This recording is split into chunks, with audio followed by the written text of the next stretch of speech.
Hey, welcome back to the channel. Today, my name is Jacob. Welcome back. How are you doing? Hopefully doing well. Today we're going to be talking about the new Hero Balance Dev Update. The 28th of October, which is today. So, let's get it started.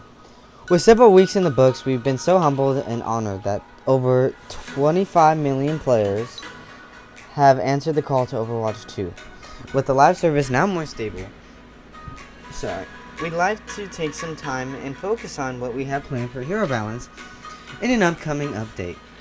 Prior to the game changes we have planned for Season 2, something we'll have to say more on that later.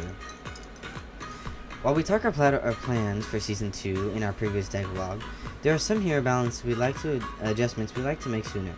As promised, we're focused on making tactical adjustments, nerfs, and buffs meant to bring current standouts like Diva, Zarya, Genji, and Sombra more in line with the rest of the roster.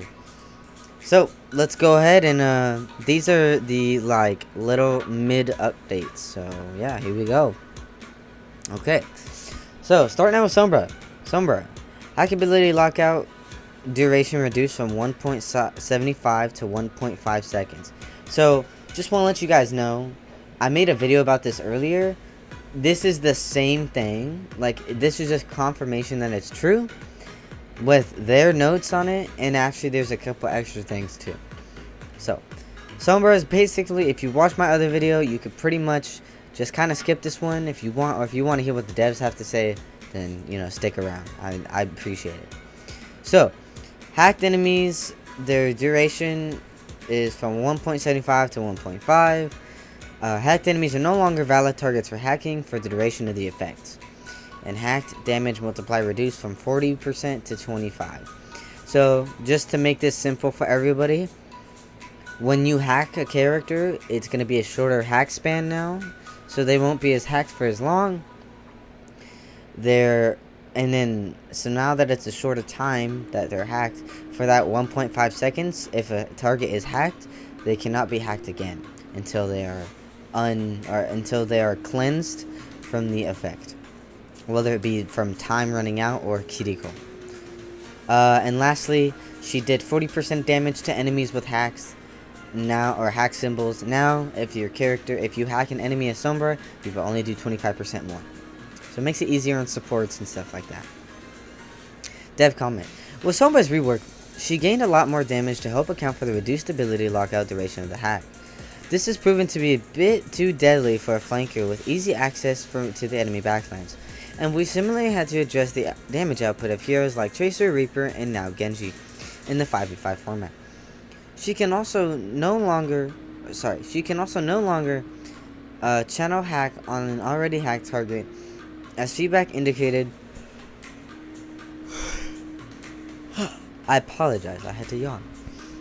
As feedback indicated, the reduced cooldown combined with hacking from stealth proved to be too frustrating for many players. This is essentially a per target cooldown that enables hack to keep its current 4-second cooldown, potentially hacking multiple targets. Cool. Now moving on to Genji. Genji.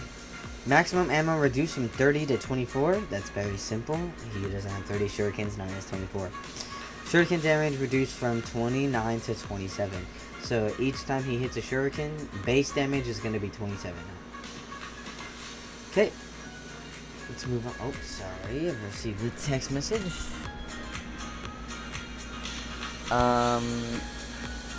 Let's see here. What time do we go into work today? I believe it's 5 that we go in. 1 second. Everybody. Today is Friday.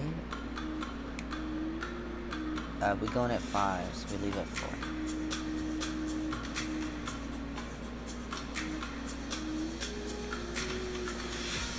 We go in at 5, 3, 2, 4. Cool. Alright. Sorry about that, everybody. Alright, let me continue. Genji is a hero that has greatly benefited from moving to 5v5. Changing a single tank. Okay. 1 second, everybody.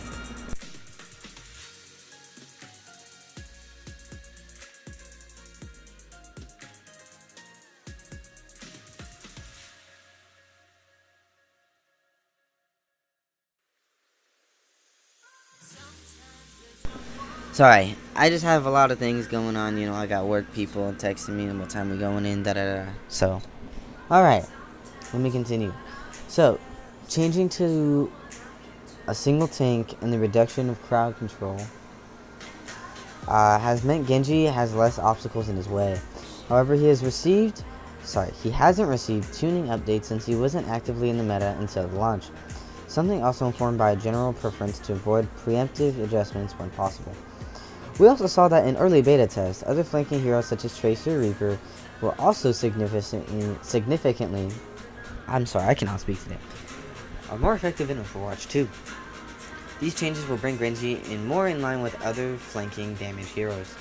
Personally, Genji's not really a flanking. I mean, he can flank, but he's meant to do in dive metas. That's what he's good for. And so, it's just kind of like a little sad, you know? I think he definitely deserves more. I don't think he needed these nerfs. I personally think, you know, he definitely did not need any of these nerfs, you know? But, it is what it is, so. Alright, and then, well, let's move on to Zarya. Zarya, barrier reduced from 2.5 seconds to 2 seconds. Good. Zarya needed nerfs. She's really strong. Her barrier is retarded. It's not too strong, but it's very strong. She's top tier in like every game. So hopefully this can bring her down a little. Maybe not top, like she's not gonna get taken down from top tier, but it'll give us players an easier time to beat her.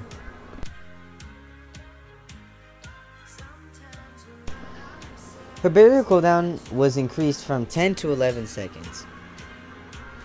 The devs say this. An early player sentiment predicted Zarya as one of the weakest solo tanks in 5v5, though her high damage potential and barrier uptime have been proven to be extremely effective.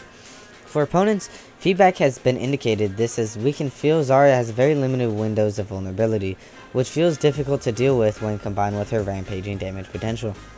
These changes will reduce the barrier uptime, making it slightly difficult to her game energy and provide enemies with more time to damage her. Personally, if it was up to me, I would have made this 1.5 seconds and that 12 seconds, and I think that would have definitely make it much more vulnerable. And she still would be really strong because she could still double bubble herself, but definitely much more vulnerable. D.Va. Fusion cannon spread increased from 3.5 to 3.75. Harder to hit, basically. It's not a tighter spread. Tighter spread is usually better, but now her bullets go everywhere. So it's a little more bad. That's enough. And then her booster impact damage from 25 to 15. As we've covered this before, when you boost into an enemy, when she's flying, she'll do 25 base damage. But now it's 15 base damage. That's it. D.Va ended up being too deadly after the last round of changes, given to how resilient she can be with the improved defense matrix. Both of our stats and high-level player feedback regarded her as not as effective enough before that compared to with other tanks. So this is a partial revert to establish some middle ground there. Wait, what? Regarded her as not effective enough before that compared with her other tanks. Oh, she's super effective, so I don't know what that meant. She's super effective. I don't know. Kiriko. Swift step invulnerability duration reduced from 0.4 to 0.25. Basically, when you swift step, you have like a slight invulnerability, so that you don't die.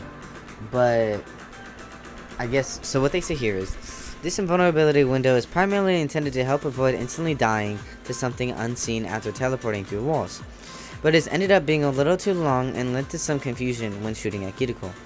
So basically, I guess what they're saying is, right now, if you teleport, like for that 0.4 seconds, sometimes you might be a little too invulnerable for too long. So they're shortening it a little bit, but still making it there where as soon as you teleport, you don't die instantly. So that's okay. I understand that. Respect that. Our current goal is to display these changes in an upcoming update November 15th, 2022. Should that plan to change, we will surely update you here. For those wanting a preview of how these changes will play, check out the Overwatch League playoffs on October 30th. So the Overwatch League always plays on the newest patch.